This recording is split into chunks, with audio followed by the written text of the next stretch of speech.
अस्सलाम वालेकुम viewers, welcome back to my YouTube channel daily tips with Asma. आज की इस वीडियो में हम आपको बताएंगे सजील नाम के बारे में अनोखी और दिलचस्प मालूमात। सजील नाम को शुमार लड़कों के नामों में होता है। सजील एक इस्लामी नाम है। सजील नाम की इब्तदाई तारीख फ़ारसी ज़बान से निकलती है। सजील नाम के अफराद के लिए खुशकिस्मत नंबर 4 माना जाता है। माहिरीन के मुताबिक सजील नाम के लड़के बहुत रहमदिल होते हैं। सजील नाम का मतलब है सजने धजने वाला। सजील नाम के लड़कों के लिए खुशकिस्मत दिनों में एतवार और हफ्ते का दिन शामिल है। सजील नाम के अफराद के लिए मुवाफिक रंगों में हल्का सब्ज़ और नारंगी रंग शामिल है।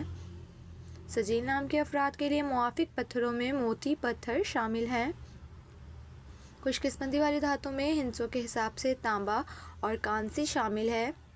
सो फ्रेंड्स, अगर आप अपने नाम का मतलब जानना चाहते हैं तो कमेंट बॉक्स में अपना नाम लिखें। इंशाअल्लाह हम आपके नाम की वीडियो ज़रूर बनाएंगे। Thanks for watching. अल्लाह हाफिज़।